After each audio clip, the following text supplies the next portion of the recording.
Bienvenue à toutes et à tous, merci de nous rejoindre sur Grand Littoral TV en ce vendredi 15 juin.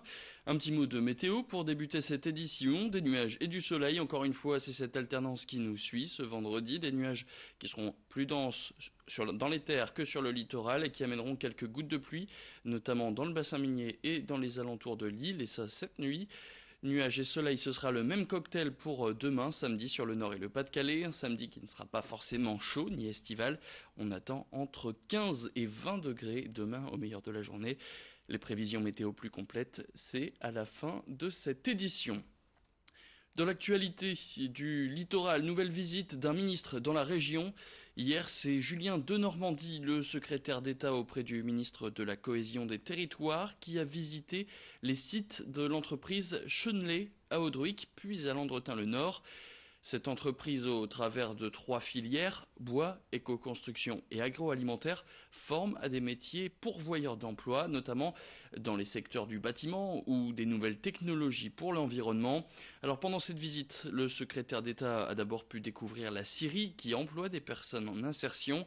L'après-midi, direction les logements sociaux bâtis avec ces écomatériaux. Alors pour la petite histoire, cette entreprise d'insertion a été créée il y a 35 ans pour aider les premiers réfugiés à Calais, mais aussi les jeunes. C'est donc un des pionniers de l'insertion. Louis Caillé a suivi cette visite pour Grand Littoral TV. L'économie sociale et solidaire, comme on dit. Moi, je crois profondément, et quand je dis ma personne, je parle de tout le gouvernement, que l'économie sociale et solidaire, les associations, mais aussi les entreprises, c'est véritablement un secteur d'avenir pour notre pays. Un secteur d'avenir parce qu'on l'a vu en visitant les Chenelay, ça permet de faire des produits formidables et en même temps, c'est un énorme coup de pouce pour toutes celles et ceux qui en ont le plus besoin. Donc c'est un système qui est très vertueux, qu'il faut pousser, qu'il faut soutenir, et c'est pour ça que le gouvernement a lancé une initiative importante qui s'appelle French Impact, qui vise à récompenser un certain nombre de ces structures pour les aider à croître, pour les aider à se démultiplier. Moi, mon objectif, par exemple, c'est qu'ici au Chenelay, la production des logements, des maisons, elle puisse être multipliée par 4. C'était il y a une semaine, le week-end dernier, un rodéo urbain coûtait la vie à un jeune de 23 ans à Avelui, près de Valenciennes. D'autres dans la région faisaient plusieurs blessés ou effrayaient des passants, comme par exemple à la braderie de l'Île-Five. Le phénomène de ces rodéos urbains se répand de plus en plus, notamment avec l'arrivée des beaux jours. De très nombreuses communes sont touchées par ce problème, que ce soit des villes urbaines ou rurales, et de nombreux maires dénoncent ces agissements, à l'image par exemple de Martine Aubry, l'élu de Lille, qui a demandé au gouvernement de sanctionner pénalement les auteurs de rodéos pour mise en danger d'autrui.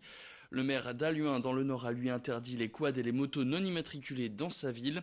Quelques actions mais qui n'ont pour l'instant que peu de résultats. L'association des maires du Nord prend ce problème très au sérieux, demande des actes de la part de l'État, des moyens pour agir en amont, des effectifs permettant de faire de la prévention et des moyens de répression pour ne plus voir ces auteurs de rodéos sans aucune sanction. Ils ont aussi demandé un projet de loi obligeant à la saisie de véhicules en cas d'infraction. Bref, l'association des maires du Nord veut faire changer les choses. Plus d'informations au micro de Xavier Sidi. On ne peut pas laisser aux maires la seule exécution des missions régaliennes de l'État. De toute façon, il faut absolument qu'il y ait ces moyens mis en œuvre. Et également, non pas simplement des moyens de répression. Quand on voit les quartiers en politique de la ville, on a plus de 30 communes qui sont sorties du dispositif politique de la ville. Les règles de classement ont changé, pour autant la situation est restée la même dans ces communes. Ce sont des territoires fragiles qu'il faut continuer à surveiller et à aider. Le maire d'Avelui me disait on avait un technicien de rue qui parlait avec les jeunes, qui échangeait avec eux. Il n'a plus les moyens de le payer. Donc il faut également ce moyen préventif. On passe maintenant à cet appel du créateur et patron de la bouquinerie des Flandres, située à la Gorgue. Patrick Dangre cherche un local pour ouvrir une bouquinerie à Dunkerque. Son aventure avait commencé seul dans son coin, à acheter et vendre des livres d'occasion sur Internet. Il y a 3 ans, pour développer son activité, il a acheté cet entrepôt à la Gorgue, qui deviendra rapidement la plus grande bouquinerie d'Europe, avec au moins 1 800 000 références. Aujourd'hui, pour continuer de faire grandir son entreprise, Patrick cherche à ouvrir une douzaine de bouquineries dans le Nord-Pas-de-Calais, dont une spécifiquement à Dunkerque. Dans ce local qu'il recherche, il pourrait vendre ses fameux bouquins entreposés à la Gorgue, qui ne coûte que quelques euros, car de seconde main, c'est le principe d'une bouquinerie. Louis Gaillet a rencontré Patrick Dangre. Il parle de son choix, de sa cible, Dunkerque. On considère que Dunkerque est, après Lille, la ville dans la région où on a le plus gros potentiel, parce qu'il n'y a pas énormément de concurrence, parce qu'il y a une densité de population importante, et je pense qu'il y a une réceptivité. On a ici, sur la Gorgue, énormément de gens qui viennent de Dunkerque, et on a d'ores et déjà une bonne notoriété là-bas. Ça fait partie de nos projets prioritaires, et aujourd'hui, tout ce qu'on cherche, c'est un local qui est susceptible de nous recevoir. On souhaiterait un local de l'ordre de 400 à 800 mètres carrés sans avoir d'idée préconçue. Que ce soit en centre-ville avec une accessibilité forte ou que ce soit en périphérie, on n'a pas de choix particulier. Ce qu'on veut avant tout, c'est que ce soit un endroit convivial. Et puis on reste dans le Dunkerquois, à Coudekerque-Branche. Les propriétaires de chats sont inquiets. 3 félins présentant des traces d'empoisonnement ont été retrouvés et sont depuis décédés. Des chats victimes de cruauté humaine.